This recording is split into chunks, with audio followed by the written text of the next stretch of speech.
Story நேரம் Tamil வியூவர்ஸ்க்கு hi. மூன்லிட் ரியூனியனோட 23rd எபிசோட்ல என்ன ஆக போகுதுன்னு தான் இன்னைக்கு இந்த வீடியோல பார்க்க போறோம். லாஸ்ட் எபிசோட்ல சூயோட்ட உன் வெப்பன் எங்க கிட்ட கொடுத்துட்டு அது மாஸ்டரோடது அப்படின்னு லீடர் சொல்லியிருந்தான். அதோட தான் முடிஞ்சது. இந்த எபிசோட்ல ஜியாங் மாஸ்டர் அவனுக்கு பாசமா கொடுத்தது அதை எதுக்கு நம்ம வாங்கிக்கணும் அப்படின்னு கேட்க ஆரம்பிக்க மத்தவங்களும் மாஸ்டரோடது நமக்கு தான் வரணும், ப்ளீஸ் அதை மாத்த வேண்டாமே அப்படின்னு பேசுறாங்க. உடனே சூயு பாக்குறான், நான் இங்க இருந்து ஸ்டூடெண்டா தான் போறேனே தவிர ஏன்னா அதுக்கு மேல ரூல்ஸை ஃபாலோ பண்ண முடியல அப்படிங்கிறதுக்காக மத்தபடி மக்களை காப்பாத்தணும் அப்படிங்கிற எண்ணம்லாம் எனக்கு இல்லாம இல்ல, அதனால இது இருந்தா கொஞ்சம் நல்லா இருக்குமே நினைச்சேன். ஆனா நீங்க சொன்னதால இதை உங்ககிட்ட கொடுத்துடுறேன்னு அந்த வெப்பனை கொடுத்துடுறான். உடனே லீடர் பாக்குறாரு, இதுக்கப்புறமா நீங்க இருந்து கிளம்பி போனதுக்கு அப்புறமா எந்த இடத்துலயும் இந்த இனத்தை பத்தி சொல்லவே கூடாது, நீ சொல்ல மாட்டேங்கிற தைரியத்துலதான் உன்னை உயிரோட இங்க இருந்து அனுப்புறோம் புரியுதான்னு சொல்ல மாட்டேன் அப்படின்னு சூயு சொல்றான்.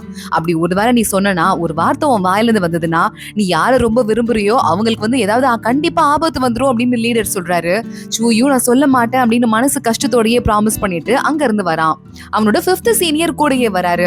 இந்த குதிரை உனக்கு தான் அப்படின்னு சொல்ல, சீனியர் நம்ம படிக்கும் போது கூட க்ளோஸாவே இருந்தது இல்ல, எதுக்காக எனக்கு இவ்வளவு ஹெல்ப் பண்றீங்கன்னு கேட்க, இங்க பாரு எதுக்கு நான் உனக்கு குதிரையை கொடுக்குறேன்னா நீ சீக்கிரமா என் கண்ணுல இருந்து போயிடணும் பாரு, அதுக்காக தான், வேற எந்த எண்ணமும் இல்ல, இங்க இருந்து கிளம்பு அப்படின்னு அவர் சொல்லிட்டு நீ வேற ஏதாவது காரணத்துக்காக இந்த இடத்துக்கு வந்திருக்கலாம், ஆனா நான் இங்க உண்மையாவே கல்டிவேஷன் பண்றதுக்காக வந்தேன், அதை நான் ஃபாலோ பண்றேன் அப்படின்னு அங்க இருந்து அவன் கிளம்பிடுறான்.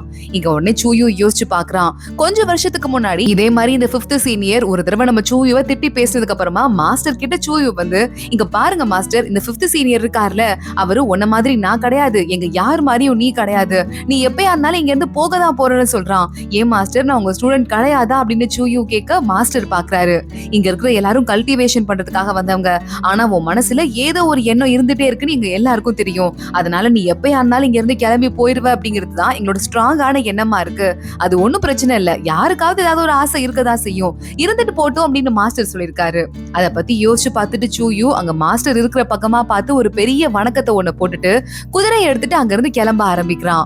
இங்க இன்னொரு பக்கம் இந்த ஷூ இருக்கானே, இல்ல இப்படியே சரிப்பட்டு வராது, நம்ம ஏதாவது பண்ணிதான் ஆகணும், உண்மையெல்லாம் கொஞ்சம் கொஞ்சமா வெளியே வருது அப்படின்னு சொல்லிட்டு ஷூ அவனோட இடத்துல இருந்து கிளம்பி நேரா பூமிக்கு வந்துட்டு இருக்கான்.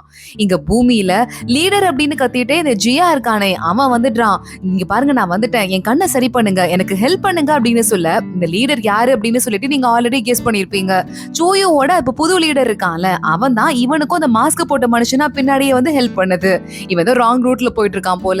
ஜியா உடனே என் கண்ணை சரி பண்ணுங்க, நான் உங்களுக்கு நிறைய ஹெல்ப் பண்றேன்னு சொல்ல உடனே இந்த லீடர் பாக்குறான், இங்க பாரு ஏற்கனவே கொடுத்த சின்ன வேலையவே உன்னால பண்ண முடியல, இதுக்கும் மேலேயும் உன்கிட்ட யாராவது டைம் வேஸ்ட் பண்ணுவாங்களா, நீ எது ஒழுங்கா ஓடி போயிடு அப்படின்னு சொல்ல, இந்த ஷூ இருக்கான்ல இங்கதான் வந்திருக்கான், இங்க பேசுறத ஒளிஞ்சிருந்து கேட்க ஆரம்பிக்கிறான். உன்ன மாதிரி ஒரு முட்டாளால எந்த பலனும் கிடையாதுன்னு லீடர் சொல்ல, எனக்கு இன்னொரு வாய்ப்பு கொடுங்க ப்ளீஸ், நான் ஸ்ட்ராங் ஆகணும் ப்ளீஸ் அப்படின்னு ஜியா கெஞ்ச ஆரம்பிக்கிறான். உன்னால டெஸ்ட்லயே பாஸ் பண்ண முடியல, உன்னை கொல்றது கூட வேஸ்ட் தான், இங்க இருந்து கிளம்பி ஓடி போயிடு, நீ வெட்டி பயங்கிறதாலதான் உன்னை உயிரோட விடுறேன்னு சொல்ல, ஜியா பாக்குறான், லீடரை மட்டும் உங்க கூட நீங்க சேர்த்துக்கல அப்படின்னா இப்பவே போய் கல்டிவேஷன் பண்ற குரூப்போட தலைவன் இப்போ என் கூட சேர்ந்து டார்க் மேஜிக் பண்ணிட்டு இருக்க விஷயத்த சொல்லிடுவேன்னு சொல்ல, ஓ சொல்லிருவியா அப்ப சாவு அப்படின்னு கையில இருந்து ஒரு பவரை தூக்கி போடுறான் அந்த லீடரு. ஜியா போய் பொத்துன்னு கீழே விழறான். உன்னால என்னடா பண்ண முடியும், உன்னை எவனும் நம்ப மாட்டான், இங்க இருந்து போ அப்படின்னு லீடர் அங்க இருந்து கிளம்பி போயிடுறான். ஜியா விறுவிறுன்னு ஓடுறான். அந்த இடமே ஒரு மாதிரி பனி மூட்டமா இருக்கு. அவனோட வண்டி நிக்குது. வண்டிக்குள்ள ஏறி பார்த்தா அவனோட 2 வேலைக்கார பொண்ணுங்க கூடவே இருப்பாங்கல்ல, அவங்க 2 பேரும் இறந்து கிடக்குறாங்க. ஜியா என்ன பண்றதுன்னு தெரியாம தலை தெரிச்சு ஓட ஆப்போசிட்ல ஷூ வந்துடுறான். இது நீ பார்த்த வேலையா அப்படின்னு ஜியா கேட்க, ஆமா நானே தான், உனக்கு பின்னாடி இருக்கிற ஆள் யாரு அப்படின்னு தெரிஞ்சுக்கணுங்கிறதுக்காக தான் இந்த பக்கமா வந்துட்டே இருந்தேன், இந்த 2 வேலைக்கார பொண்ணுங்க கொஞ்சம் ஓவரா பேசினாங்க, அதனால அவங்கள முதல்ல போட்டு தள்ளிட்டேன், அதுக்கப்புறம் வெயிட் பண்ணும் போது தான் அதை ஆள் யாருன்னு தெரிஞ்சதுக்கு அப்புறமா உன்னை வச்சு நான் என்ன பண்றது, அதான் உன்னை கொண்டு போலான்னு இங்க வந்தேன்னு சொல்லிட்டு அவன் மேல பவரை விட ஆரம்பிக்க ஜியா பாக்குறான். ஓ இப்பதான் எனக்கு எல்லாம் புரியுது, ஊஷா பின்னாடி லவ் பண்றியா, அப்பனா அந்த சூயுவை தான் நீ போய் அட்டாக் பண்ணுமே தவிர என்ன கிடையாது, தப்பான ஆள அட்டாக் பண்ணிட்டு இருக்க அப்படின்னு அங்க ஜியா பேச ஆரம்பிக்கிறான். அவ பேரை சொல்ற தகுதி கூட உனக்கு கிடையாது, அவளை நான் பாத்துக்கிறேன் அப்படின்னு சொல்ல, நீ பாத்துக்கிறியா, என்னை விட ஒரு கேவலமான ஆளா நீ இருக்க, நான் ரொம்ப வீக்கா இருக்கேன் பிசிக்கலா அப்படிங்கிறதுக்காக தான் டார்க் சைடு வந்துட்டேன், ஆனா பாரு உன்கிட்ட இவ்வளவு சக்தி இருக்கு, ஆனா அப்ப கூட ஒண்ணு திரும்பி கூட பாக்கல, அப்ப நீ என்னை விட கேவலமான ஆளு வீக்கான ஆளுன்னு தான் அர்த்தம், சாக போறவங்க ஒழுங்காதான் உண்மையை பேசுவாங்கன்னு உனக்கு தெரியும்ல, இப்போ உனக்கு அட்வைஸ் பண்றேன், இந்த மாதிரி ஒரு பொண்ணு பின்னாடி சுத்திக்கிட்டே இருந்தனா அந்த பொண்ணுக்கு உன் மேல வெறுப்பு தான் வருமே தவிர கொஞ்சம் கூட காதலே வராது, என்னோட கடைசி அட்வைஸ் இது அப்படின்னு சொல்ல, நீ வாய மூடு அப்படின்னு ஷூ அவனை கொல்ல ஆரம்பிக்கிறான்.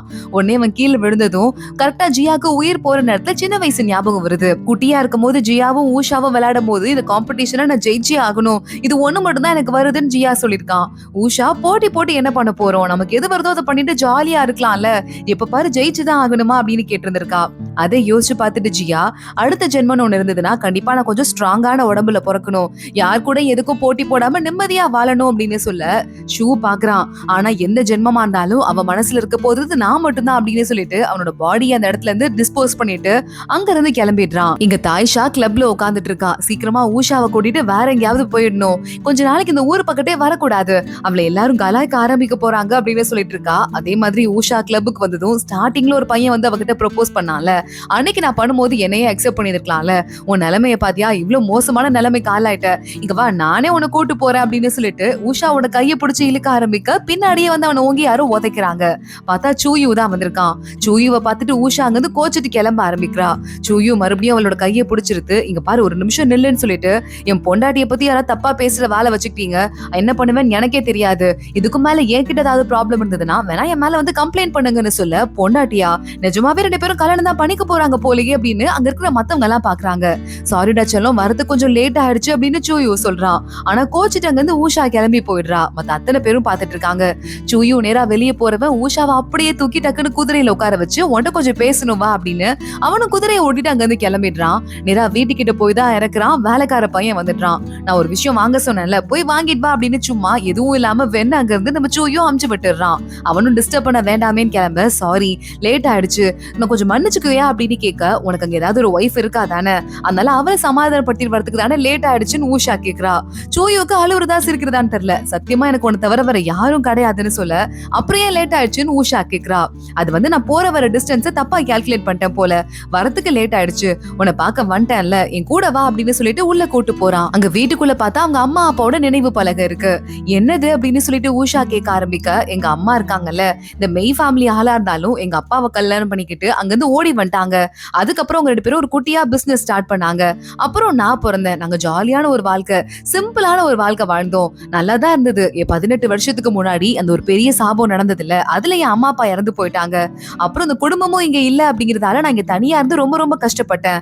அப்புறம் வந்து என்ன ஆச்சு தெரியுமா, என் வாழ்க்கையில என்னைக்குமே நான் தனியா தான் இருப்பேன், இந்த உலகத்துல வெறும் சோகம் மட்டும் தான் இருக்குன்னு நான் நினைச்சிட்டு வாழ்ந்துட்டு இருந்தேன். ஆனா அதுல இருந்து நீ என்ன பிடிச்சு இழுத்துட்ட. நீ ஒரு சாதாரண பொண்ணு கிடையாது, நான் இதுவரைய பார்த்ததுலயே ரொம்ப தைரியமான, ரொம்ப ஸ்ட்ராங்கான, ரொம்ப நல்ல பொண்ணு. உன்ன மாதிரி ஒரு எக்ஸ்ட்ராடினரி பொண்ணை நான் இதுவரைய பார்த்ததே இல்ல. முதல் தடவையா பார்த்தப்பயே என் மனசை உன்கிட்ட பறி கொடுத்துட்டேன். உண்மையாவே உனக்கு கல்யாணம் பண்ணிக்கணும்னு ஆசைப்படுறேன், என்ன கல்யாணம் பண்ணிக்குவியா அப்படின்னு சொல்லிட்டு ரொம்ப சின்சியரா கேட்க ஆரம்பிக்கிறான் சூயு. அதான் நம்ம கல்யாணம் சொல்லி நம்ம ராஜா தான் ஏற்கனவே பத்திரம் கொடுத்துட்டார்ல, அப்புறம் என்ன அப்படின்னு ஊஷா அழுதுட்டே கேட்க ஆரம்பிக்க, அந்த பத்திரத்துல இருக்கிறது வெறும் வார்த்தைகள் தான், ஓ வாயிலிருந்து வரதுதான் உண்மையான வார்த்தை, அதை நீ எனக்கு சொல்லுன்னு சொல்ல, ஆமா அப்படின்னு ஊஷா சொல்றா. சரி ஓகே, நீ வந்து எப்ப வேணா எப்படி வேணா இருக்கலாம், இத்தனை நாள் உன்னை அடம் பிடிக்கிற பொண்ணு, சொல் பேச்சு கேட்காத பொண்ணுன்னு எல்லாரும் சொன்னாங்க. ஆனா நீ எவ்வளவு நல்லவன் எனக்கு தெரியும், நீ எப்போதும் போல ஜாலியா இருக்கலாம், எந்த விதத்திலயும் நான் உனக்கு தடையா இருக்கவே மாட்டேன். ஆனா நீ என்ன கல்யாணம் பண்ணிக்கணும்னா என்கிட்ட ஒரே ஒரு கண்டிஷன் தான் இருக்குன்னு சூயு சொல்றான். அது என்ன கண்டிஷன் ஊஷா கேட்க, என் வாழ்க்கையில நிம்மதியே இல்லைன்னு நினைச்சப்போ நீ என் வாழ்க்கையில வந்த, அந்த நிம்மதியை எனக்கு கொடுத்த, என் வாழ்க்கை இருட்டா இருந்தப்போ அதுக்கு லைட்டை நீ கொடுத்த, ஆனா மறுபடியும் என் வாழ்க்கையில இருந்து அந்த லைட்டு போகவே கூடாது, நீ என்னை விட்டு போகவே கூடாது, ஒருவேளை நீ மேல கோவப்பட்டா கூட என் கூட தான் இருக்கணும் அப்படின்னு சொல்ல, ஊஷா அழுதுட்டே அவனை பாக்குறா. நம்ம சூயு அவளுக்கு கிஸ் பண்ண ஆரம்பிச்சிடுறான்.